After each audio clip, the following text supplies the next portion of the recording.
Salut à toutes et tous, c'est Jaf. Aujourd'hui dans Bibi Blabla, nous allons parler du sujet « Je fais de la merde et pourtant je continue ».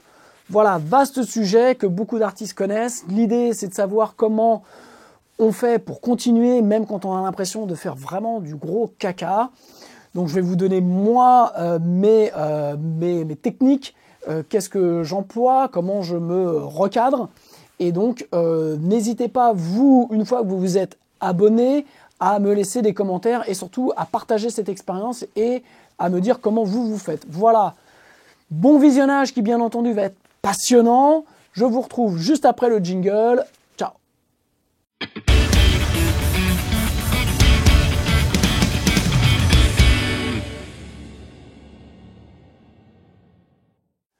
Ok, donc aujourd'hui, sujet un petit peu particulier parce que j'ai décidé de parler de ce sujet, donc je fais de la merde et pourtant je continue, puisque c'est un petit peu à chaque fois la sensation que personnellement j'ai quand je termine un projet, quel que soit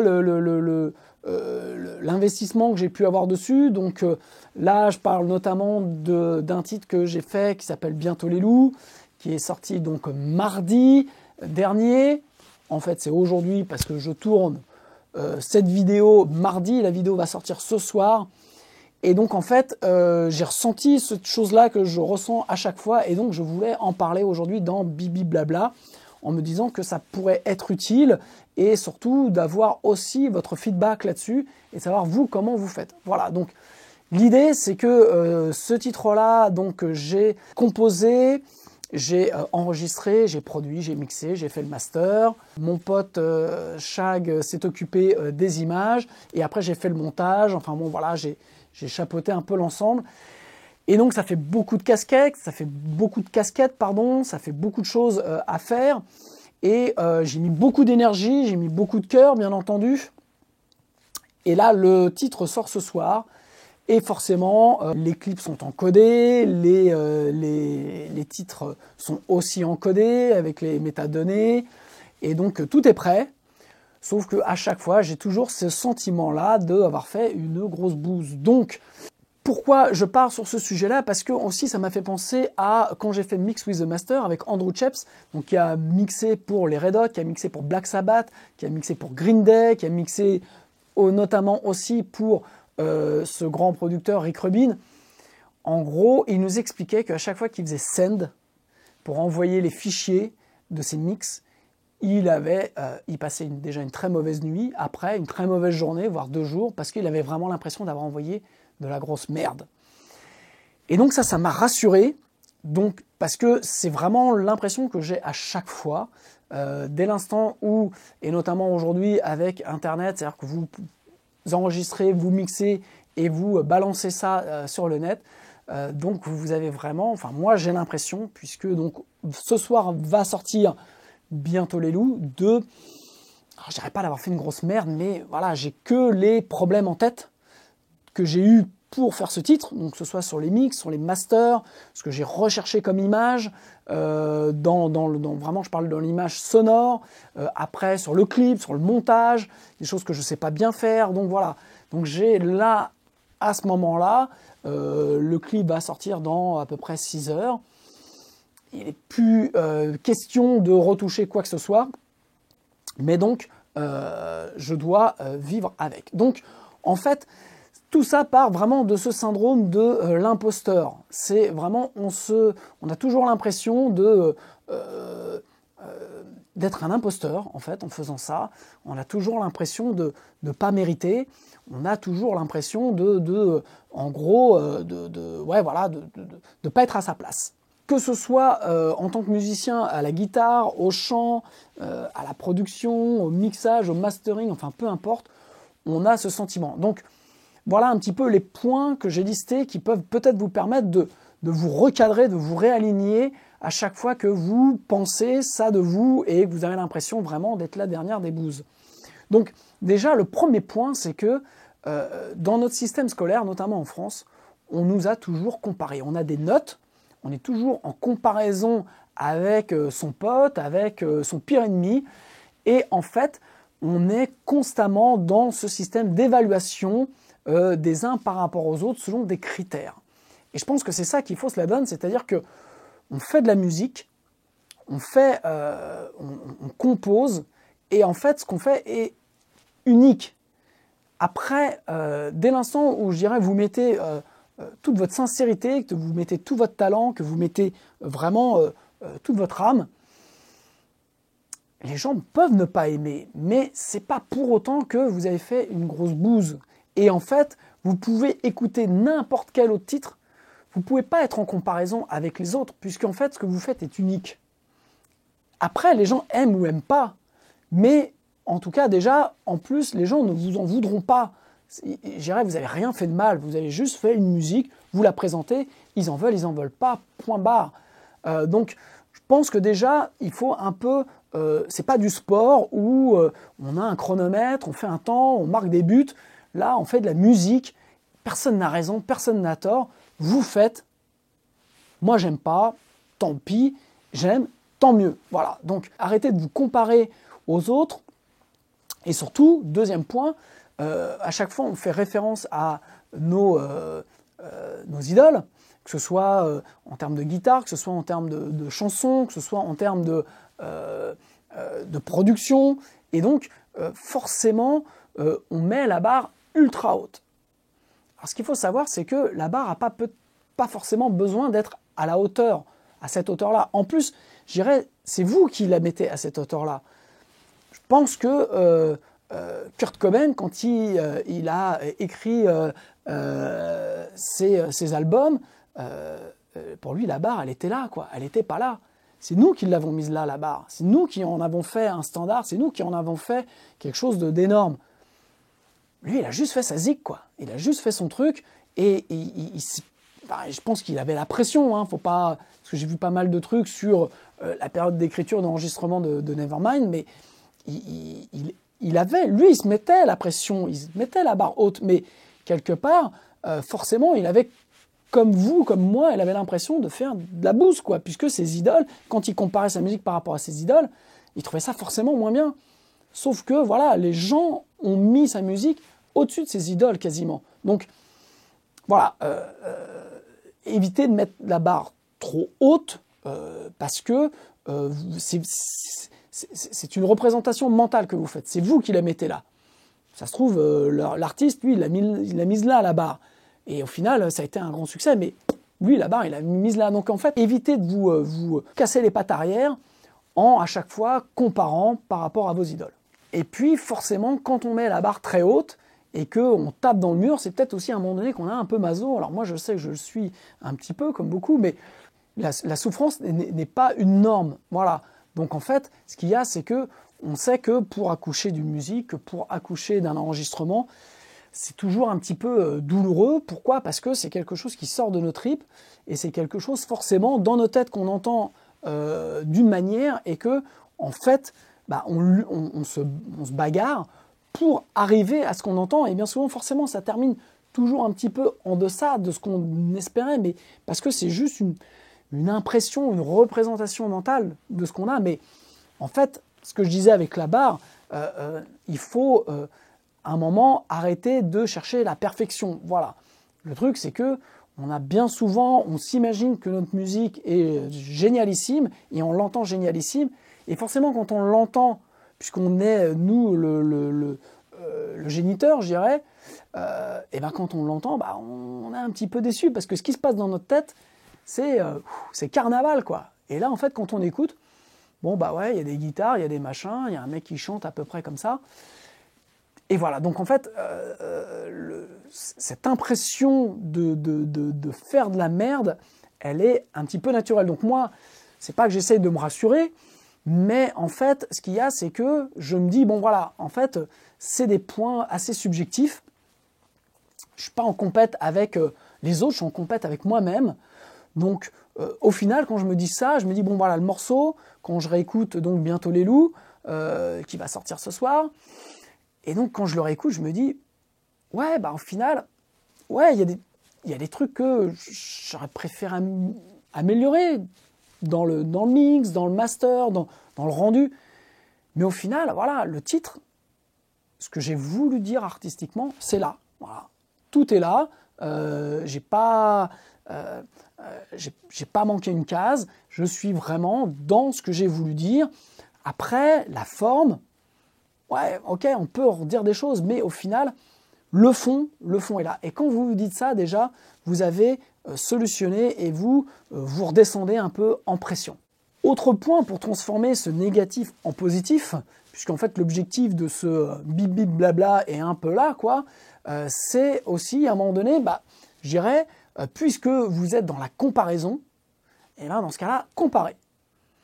Alors, c'est l'inverse de ce que je vous ai dit tout à l'heure, mais si à un moment donné, vraiment, vous n'arrivez pas à lâcher le morceau, quoi, là-dessus, et comparez. Vous trouvez un mauvais chanteur?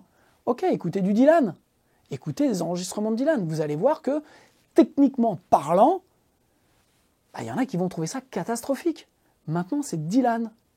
Le mec, il a mis autre chose. Mais techniquement, il n'y a rien à redire, quoi. Enfin, au contraire, il y a plein de choses à redire. Dylan passerait aujourd'hui dans les émissions à la con de The Voice et tout ça. Forcément, il ne serait pas retenu. Mais c'est Dylan.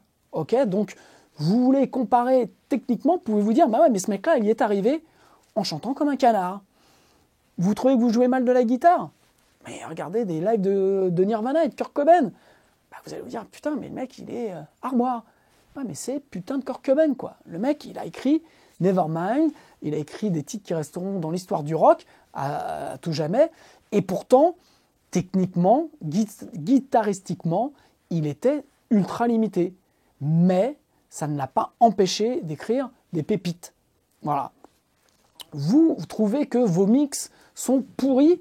Eh bien, écoutez, prenez beaucoup de disques de votre discothèque, comparez-les, donc importez-les et comparez-les au level match, comme je l'ai expliqué dans un tuto qui s'appelle le volume des masters, donc en 4 parties, qui est un peu long, mais qui est très important et très intéressant dans le sens où ça vous explique comment comparer les musiques que vous aimez. Donc, faites ça, comparez, et vous allez voir que une bonne moitié des disques que vous aimez, et en fait, les productions ne sont pas si terribles que ça. Voilà. Vous allez comparer au même niveau et vous allez vous rendre compte qu'il y en a qui sont ultra compressés, il y en a qui sont très saturés, il y en a où la voix est très très loin, il y en a où au contraire c'est les guitares qui sont au final pas terribles, qui sonnent limite synthétiques. Enfin, ça, des exemples, il y en a des centaines. Donc, si vous voulez comparer, et dans ce cas-là, vous pouvez avoir matière à comparer et vous rendre compte qu'au final, les autres et des choses qui ont bien marché ne sont pas si fantastiques que ça ou n'ont pas les critères que à l'instant T vous vous posez. C'est-à-dire que vous dites ouais mais moi j'ai fait de la merde parce que si, parce que ça. Non, si vous relativisez et si vous comparez vraiment ce qui est comparable, donc je parle vraiment là pour les mix, les masters, au même niveau de volume, donc ça, allez faire un saut sur ce tuto-là pour savoir comment on fait, vous allez vous rendre compte que au final, ce que vous avez fait, c'est pas si pourri que ça. Et enfin, vous vous trouvez peut-être mauvais songwriter. Alors, si forcément, vous vous comparez peut-être avec Kurt Cobain, vous comparez peut-être avec Bob Dylan, vous comparez peut-être avec peu importe. Et bien, si vous vous trouvez mauvais songwriter, allez écouter La Danse des Canards ou allez écouter ce genre de truc. Vous allez vous dire, ah mais c'est de la grosse merde, mais ça a marché. Et là, c'est le point, je pense, qui est crucial, c'est-à-dire que tout ce que l'on compare, on se compare à des choses qui ont marché, c'est-à-dire des choses qui ont eu un succès commercial, donc des choses qui a, entre guillemets, légitimé ce qui pouvait être pas bien dans la musique. Donc, je prends La Danse des Canards, voilà, et pourtant, le mec en a vendu des wagons. Mais, si vous comparez forcément ça à un Kurt Cobain ou un Nirvana, vous allez vous dire, ah mais elle est où la vérité? Mais il n'y en a pas. Il n'y en a pas. C'est-à-dire qu'il y a des gens qui ont aimé acheter et écouter La Danse des Canards, et il y en a une autre partie qui a aimé Nevermind. Voilà. Et donc, c'est ça la musique, c'est ça la différence. Donc, on a toujours ce qu'on compare, soit on compare d'un côté technique, soit on compare d'un côté commercial, et c'est là où il ne faut pas se tromper, c'est-à-dire qu'on peut se faire des nœuds au cerveau, dans le sens où si à un moment on compare quelque chose qui a été un big hit, et bien forcément, vous allez tomber un petit peu des nues. Vous allez vous dire, ouais, mais là, en fait, moi, j'ai pas de succès, donc je fais de la merde. En fait, la vérité, je pense, c'est que quand vous avez accouché, parce qu'il n'y a pas d'autre mot, d'un titre ou d'un album ou peu importe, ben, il faut tourner la page le plus rapidement possible. Il faut passer à autre chose. Alors, soit vous faites autre chose, c'est-à-dire vous faites moins de musique, soit moi, je sais que mon antidote, je dirais, à chaque fois, c'est j'ai terminé, je recommence un tout de suite. Voilà, j'ai démarré mon deuxième album une semaine ou 15 jours après avoir terminé le premier, parce que et pendant 15 jours, j'étais là, je errais, l'âme en peine, et voilà, donc j'ai recommencé, et en fait, là, voilà, j'ai terminé hier ou aujourd'hui, bientôt les loups, et donc je pense que demain ou après-demain, je vais finaliser, s'y installer, donc mon prochain titre, qui est fini d'enregistrer, donc je vais attaquer les mix, je vais améliorer ce que j'ai trouvé au final pas super bien à mon goût dans Bientôt les loups, que je vais transposer sur ce titre-là, et je vais encore essayer de passer un niveau. Et en fait, je pense que la recette, c'est d'être dans l'action. Quand vous trouvez que vous faites de la merde, c'est-à-dire que vous êtes peut-être à un moment où vous vous êtes posé, et en fait, vous réfléchissez peut-être de trop. L'action est le meilleur antidote pour pouvoir avancer et pour pouvoir profiter de son expérience, de ce que vous avez fait, pour pouvoir être encore meilleur sur le prochain titre. Voilà, moi j'espère être encore meilleur sur le prochain, mais ce que je sais aujourd'hui, c'est que j'évite d'avoir ce syndrome de l'imposteur, ou de dévaloriser mon travail, parce que je me dis, bah voilà, j'ai pas un énorme succès, j'ai pas ci, j'ai pas ça, il me manque ci, il me manque ça, quoi. Au final, moi je fais de la musique pour le plaisir de faire de la musique et pour que ça sorte. Voilà. Bien sûr que, comme tous les musiciens, j'aimerais être adulé ou être reconnu. Mais le principal, avant tout, est d'être bien dans ses pompes et de savoir pourquoi on le fait. Donc pour conclure, quand vous êtes dans ces phases-là, moi ce que je vous conseille, c'est de réécouter des vieux titres que vous avez faits, si vous avez des démos, des cassettes, des MP3, réécoutez des vieux trucs que vous n'avez pas écoutés depuis longtemps, et donc vous allez vous rendre compte qu'au final, bah waouh, ça en final c'était bien, là waouh, ce truc-là c'était une bonne idée, tiens ça me donne une idée pour un nouveau titre et tout. Donc vous allez vous ressourcer en réécoutant ce que vous considériez comme de la merde.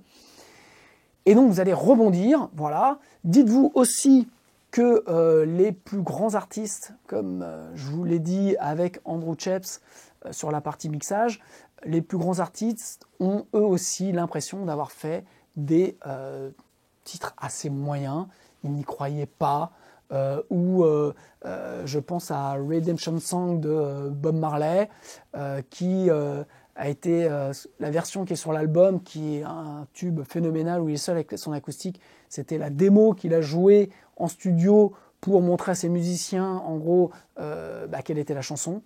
Voilà, c'est sorti comme ça parce qu'il a mis tout son cœur. Je pense à Jean-Félix Lalanne qui m'a raconté que le tube On se retrouvera pour la BO Le Passage, donc le tube qui a vendu des 1 ou 2 millions de singles à l'époque, il a été fait au dernier moment, parce qu'il leur manquait un titre pour le générique de fin.